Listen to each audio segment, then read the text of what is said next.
Love and light, everyone. Welcome back to the Clairview 222. Leo season just over. It was my birthday and I had a great birthday. Now we in Virgo season, but it's still Leo season because all August to me is Leo season. But I hope everyone is well. Thank you for everyone who sends me messages after I post a video. I know I get more attention on Instagram, but to be honest, it don't even matter what direction it's coming from, as long as I know the message has been received and it's helped in some way. And people always send me questions too about how to move on from certain, like if I talk about something, they want to know the solution or how to progress or move on from something. So just so y'all know, I'm always open to questions. Also, you can email me too. The email is attached to my YouTube channel. So send me an email. If I can help, I will help. And if I can't, I will do my best to try to get you help, to try to give you some kind of insight, or maybe send you to somebody who I may watch sometime, because there is a tribe of people that I am connected to who helped me on my spiritual journey. So if it's something I can't help with, I'm honest enough to say I'm not really familiar with this area, but I can give you guidance to someone else who can, give you what you need, because, I can't do everything. And not only that, I don't know everything, because I'm still learning at the end of the day too. But I appreciate everyone who sends me any kind of feedback from my videos. I really appreciate that. My goal is to help. This ain't about me. Like, none of this is about me. Sometimes I don't even want to do this. And I don't say this to not be grateful for doing it. It's just that you fight in flesh sometimes, but this is a bigger goal than me and me just putting a message out. I'm divinely guided to do this. So I'm only following my intuition and what I feel God wants me to do. So thank y'all. So I have my little book here. This journal, I need to get a new journal, because at this point, this journal, it had its time. But I did some journaling last week and week before that, but it was the birthday. So, I was doing birthday things.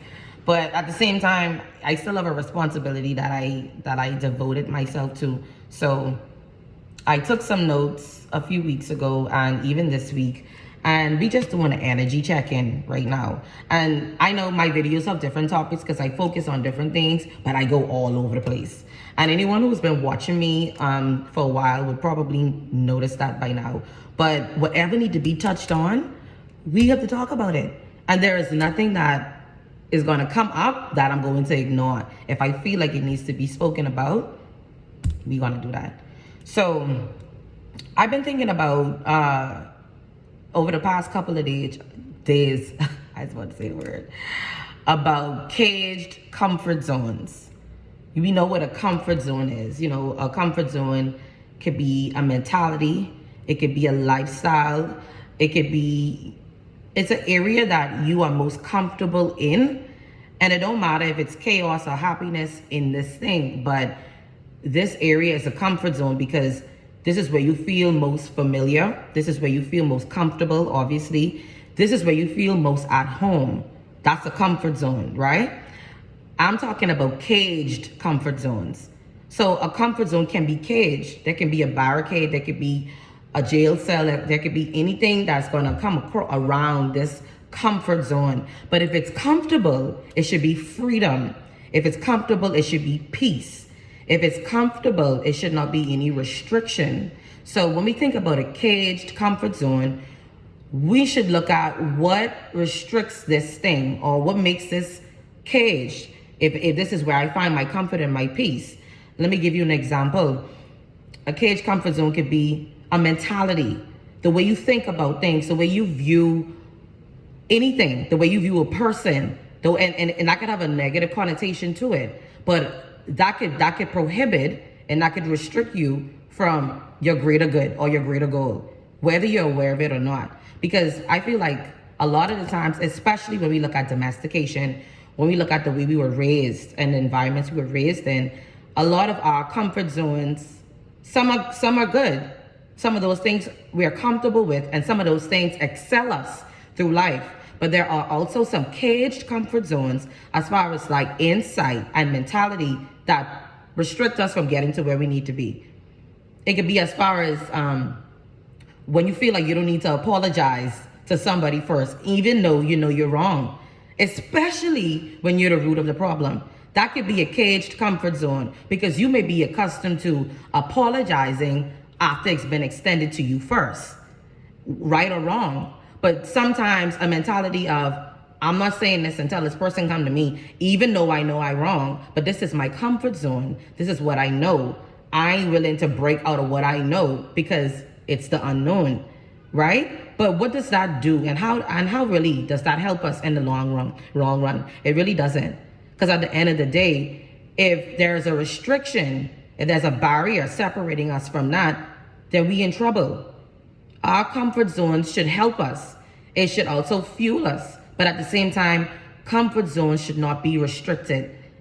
And I feel like we go against our own self most of the time because we are the only ones who can see this, who can recognize this within us without it feeling like an attack. Because you know, when someone tells you something about yourself, you don't want to hear it.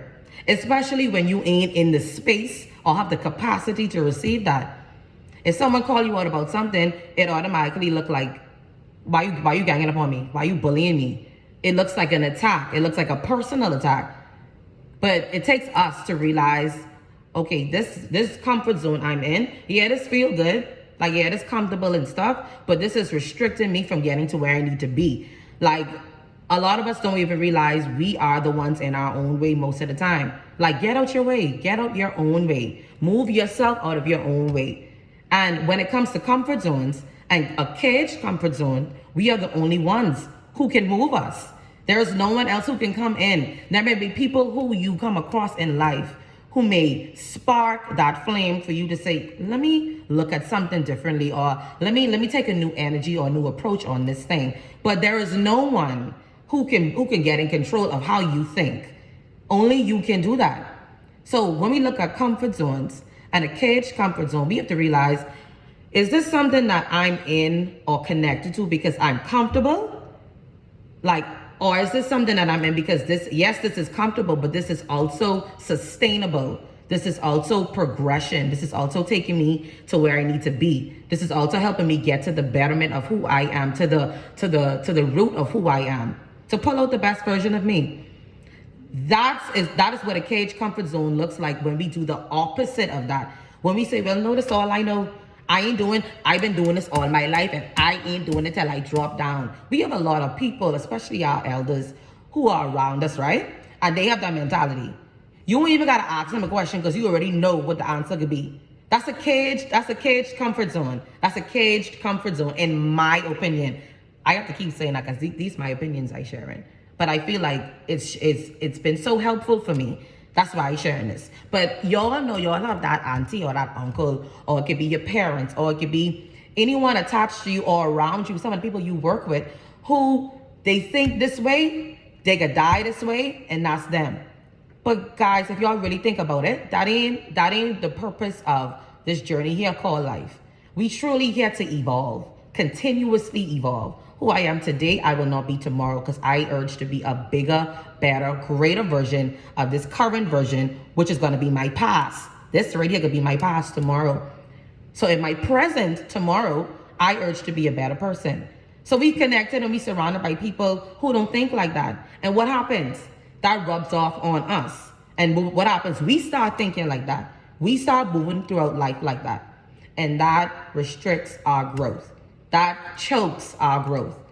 That really doesn't allow us to propel to the levels that God truly have destined for us with a caged comfort zone. And like I said, I feel like the greatest example of that, in my opinion, is a mentality. You can't think one way your entire life. Especially when you think this way, the outcome of whatever that thing is, if it have the same negative effect each time, the same result, and you still thinking that way, man, I don't know why you still thinking that way. You know what I mean? Like you almost got to get fed up with and tired of the results of something that is not productive. You know what I mean? If you keep doing something this particular way, caged comfort zone, if you keep doing this way and you get this same outcome, something has to change. The outcome ain't gonna change. You know what I mean? If you're dating the same person with the same characteristic and the same thing happens each time you in a connection, something got to change. You really got to break down the whole thing and look at the whole thing. Look at everything, because everything is teaching you something. That's something else I had a moment of meditation on yesterday. Everything around you and me, any person that comes into your life, anything that happens in front of you, around you, inside of you, is there to teach you something. We serve a God, even if you don't serve it. We come from a God and a lineage that gives us growth, that wants us to grow. This stagnation phase, that's of a demonic force. That's not our true nature. Our true nature is to evolve and is to grow all the time. And to understand everything around you is there to teach you something and to reveal some lesson to you. Some lesson. So if you really get a journal, or these days we're using our iPhones for our journals, which is also convenient because we have our phones in our hand all the time. So that makes sense. If you really was, from you wake up in the morning, if you really was to journal the things that you saw throughout your day, the things that, numbers you saw, people you saw, conversations you had, things your experience of your entire day, and you was to really read that over a week. I give you a week of a journaling phase. And if you go back and you read that, you will see how many signs and symbols, people and places and things that reveal truth to you on a daily basis. We live in a society that is full of distractions. We so distracted. Even myself, because we're spiritual beings, but I'm still a human being. I'm naturally distracted. It's hard to stay in tune. But if you stay in tune with the ecosystem and everything going on around you, you realize how much things are being revealed to you. Also, a reflection of what's going on inside of you. All right? That was my check-in on cage comfort zones. I tell you, let's go all over the place, but that's what it is. Another thing I wanted to speak about before I go, and I read this book 5 years ago, but this still resonates today. And I even have to remind myself of this because naturally this happens to everybody. There's a book called The Four Agreements. The Four Agreements. I'm sure some people know about it. It's by, I think, Dawn Ruiz. It's a small book. It's like you can read that, well, depending on how fast you want to read. I read it in about 3 to 4 days. You could read it. Some people can read it in a day in a matter of 5 hours if you got committed. Anyway, if you ain't a reader, firstly, I encourage you to do more reading. Knowledge is power. Knowledge is truly power. Reading gives so many fundamental lessons that life, obviously there's things we could see and observe on the outside, just going throughout life. Yes, we see lessons, but it's a beauty and it's a beautiful essence when you read and get the intention of reading. And when you gain that knowledge, you get that confidence, you feel more propelled to do better and to do greater things. You feel more connected to source. That's how I feel when I read. Anyway, back to this book. The Four Agreements by Dawn Ruiz. There's a chapter called Do Not Take It Personal. Don't take it personal, right? Small book, small chapter. But in that book, he explains how naturally, habitually, we are so used to taking everything personal. The way someone thinks about us, the way someone denies us of something, the way we show up in the world. We take everything personal. Society has wired us to take things personal because society has taught us that what you think and what the other person think is concrete over what I think. And that has failed us, especially me. That has failed us so many times, and it fails us on a daily basis. There are a lot of things that we are simply just supposed to be in and take the lesson from without adding the emotion to it. Human beings we are so emotional. We are too emotional. And that's because I feel like we haven't gotten the proper guidance and knowledge on how to really manage our emotions and what should I add emotion to and what should I take emotion out of. Because we literally add stress to our minds, our bodies, and our souls when we have an emotional response to any and everything. Everything don't deserve your emotions. That is so much energy, Look at what your body does when you're emotional. That is so much energy. There are way too many things that we dictate our emotions to that don't even deserve our energy. When I read that chapter about not taking things personal, it helped me understand that whatever I think, whatever I do, whatever I believe is solely only need to be approved by me. The approval comes from one person, right? One physical, I in control. Remember I say, we are the co-creators of our reality. It's prime source, God, and then it's us. I'm in control of that. I'm in control of how I allow things to affect me. I'm in control of how I allow things to move me. I'm in control of how I allow things to have an emotional response or emotional impact on me. I am in control of these things. We take things way too personal, and then we put the blame on the other person. That's another thing. We don't like to take accountability for our own emotions. That's why it's so easy to give it to somebody else. Because we don't want to take responsibility for it. We rather give that burden to somebody else.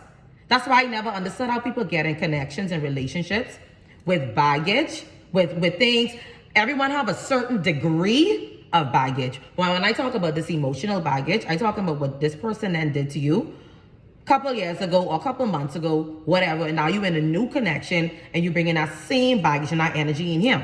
And you can't do that because that's not that person's responsibility, what you've been through. They could, if they love you enough, they could listen, they could be, but hold on, I take that back. Nah, they ain't listening to nothing. That ain't their problem, okay? If you are still broken or if you are still whatever from a past connection, you need to be by yourself so you can heal. You don't need to be with nobody because people can't heal you. Only you can heal you. I don't care how broken you are, disappointed. And this don't even have to be in a romantic relationship. This could be in a platonic relationship. This could be in a parent to child, brother to sister. People can't heal you. You cannot expect to get in a connection with somebody and they heal you from what you're going through. Only you have the power and the ability and the capacity once there's awareness to do that. So we take it personal when someone say, well, yeah, I like you, but I ain't really trying to deal with that. Like, yeah, you look good and you have some good qualities to you, but you have these things that I know I can't deal with because that's a personal thing. And you got to handle that. So I feel like we take a lot of things personal when people don't take on the responsibilities that's supposed to be of ours. And that's something we need to be aware of, y'all. We can't be giving people the jobs that belong to us. It's for you. So let me ask you this. What happens when, okay, you get with this person so they can heal you from your past, and now this person leave you? Now you have two burdens. You're dealing with the burden of your past, and now this current past. Because people who self-aware, like who really self-aware, or people who just intolerant, they can be like, I ain't handling that. Or nope, red flag. I ain't doing it. It's our responsibility to take what we need and do what we need to do with it. We can't be taking things personal. Some things, most things, ain't supposed to be taken personal.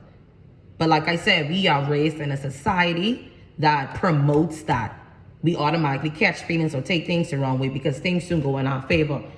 But like I said in my other video, like we have to remember this, like rejection is God's divine protection. So whatever don't go the way it's supposed to go, we have to remember that. And also, we got to take responsibility for the things that belong to us and not somebody else. That could save you so much headache and heartache.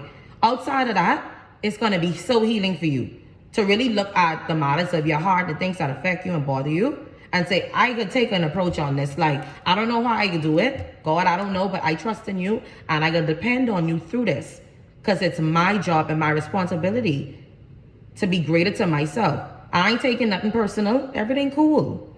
Yeah, that don't mean you ain't gonna be upset when something don't go your way. Yes, we are a flesh. We will get upset, but at the same time, we can't allow that to project onto somebody else, but it ain't their responsibility or their problem.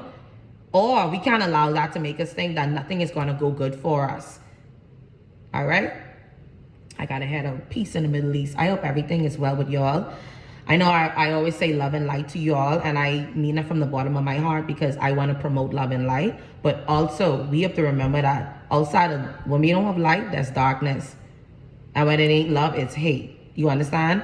we need to be more mindful of the energies, the not so pretty energies we have inside us that need fixing. We need to be more present of the energies inside us that ain't so peachy clean. You know what I mean? It's our responsibility. Peace, love, and light. I'll see y'all again soon.